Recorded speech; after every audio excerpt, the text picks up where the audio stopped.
welcome back to the Foundation. This is Sueto. I'm going to be talking about like arranging songs and being able to complete them, because it's not as hard as you would think. There was a point where I wasn't finishing my songs. Like actually, um, I guess and it's kind of weird within this session of this USB stick right here, because these are all the songs that I've worked on since I guess 2024. Um, Literally all the beats I've worked on. You know what I mean? I lost my other stuff, but it's just like a lot of these aren't like finished or anything like that. They're ideas. There's not really into it. I made like a little loop in which I said, okay, this could be the flow, and there's nothing wrong with that. But I like to switch up the arrangement, like create variants. So I'm gonna talk about not only being able to like trying to complete these songs because there could be certain things that might be missing. It's kind of like your arrangement is never really in its final form. And I think that's an interesting topic, is because it's just like it's not supposed to be a Dragon Ball Z quote, but there's this game called Teamfight Tactics that I play where you have to create compositions. In Munchausen Music, you create compositions, and in that game you have characters, and video, in this app, the FL Studios, you have patterns, right? Now that's a game, and this is music, but you still have to compose something, and which has like a powerful, strong foundation, structure, blah blah blah. The best variant of which it can be, right? So in this team fight tactics game, my team could be, let's just say to make it easy, like shooters and shielders and healers. You feel me? Blah blah blah, right? And a couple other things, but like I composed them in a way, I structured them in a way in which is very strong, very sound. It's not gonna fall apart. It makes sense, you know. In this, when we make music, it's just like I'm composing these patterns in a way that makes sense. Nice structure. Even when one instrument tends to fall away, the rest of the composition holds up.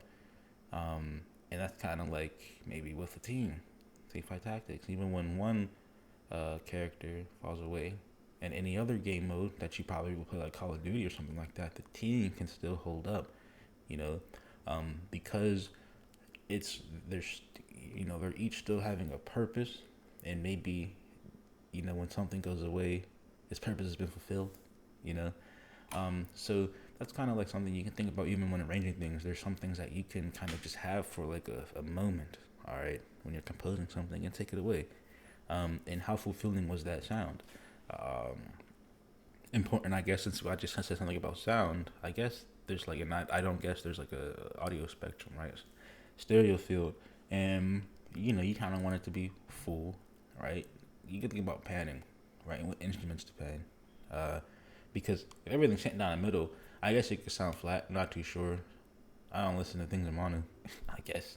But it's just like if you have things like pan left and right and stuff like that, and then you're like, what else can I fit? Maybe that's the time to stop fitting stuff in your arrangement, in your loop. Stop layering stuff and then start arranging things too, because you might have enough stuff already to actually start, laying down this arrangement, right? Some people just be having layers and layers of sounds. That's actually crazy. That's actually crazy. What they need to do is have different melodies, right? And that's one thing that you can do to help lengthen your arrangements. Being able to change your melodies up, like that's something that I kind of like start to do when I say, I need to switch up here and there. And it's kind of like this, for example, right here, like in the Pigments 2. This is like the first. This is a sound that I made that made me start off with this whole project, and it's just like, well,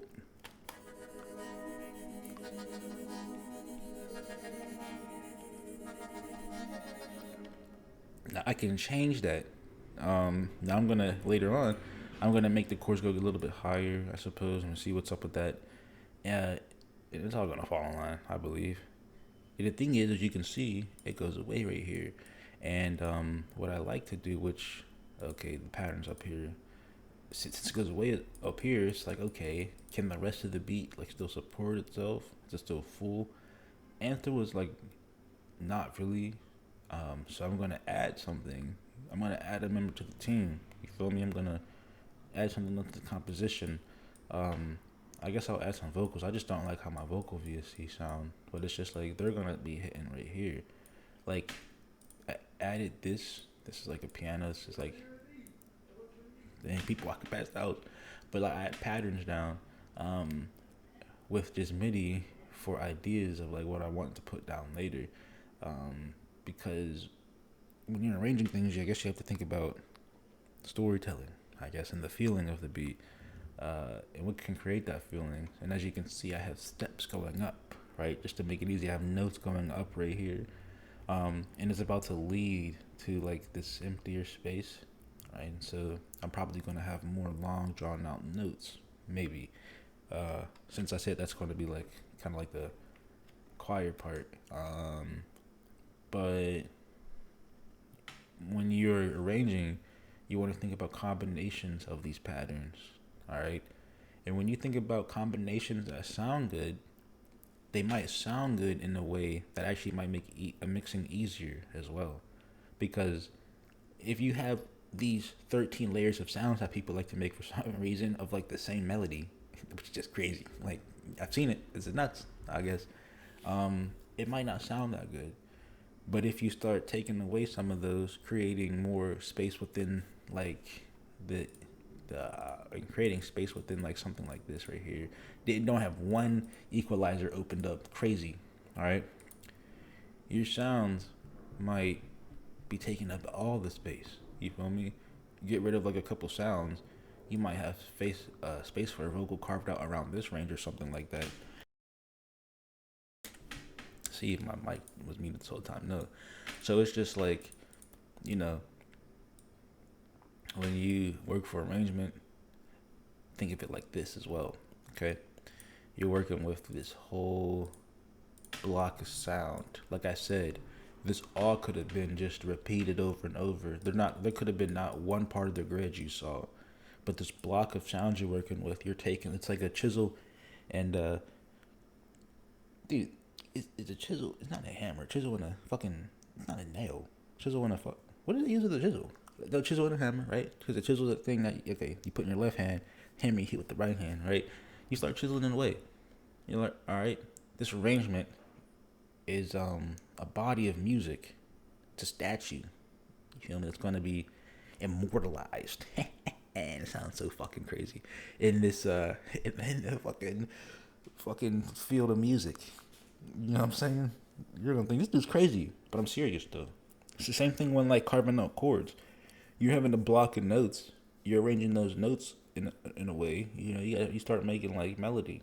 You know, so this block of patterns you have, you start making a melodic like patterns, right? You start making a beautiful arrangement and stuff like that, in which could inspire possibly. You know what I'm saying?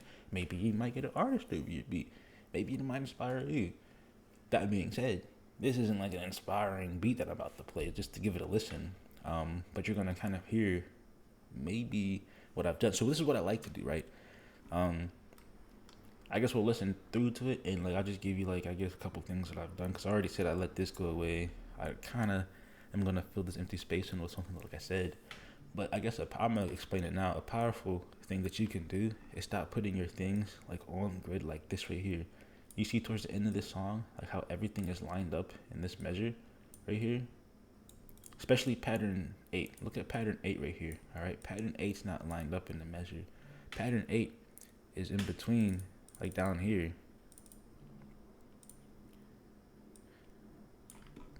Pattern 8 is in between two different patterns right here. Right? And that allows me to what I believe like lengthen like a section pretty much, is because if you put it on grid, there's going to be a start to an end, right? Because the unspoken start and end of this stuff is literally how like this right here. This is so weird. I don't know how to explain this. All right, this sounds crazy. This is the start, right, of this, and this is the end, obviously, right?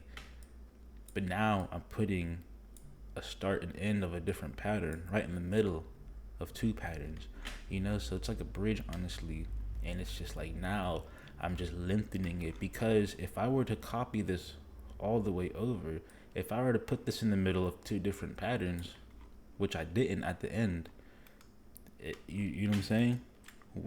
Either I'm making this the ending where it has like a trail, or I'm thinking about adding more stuff to the arrangement.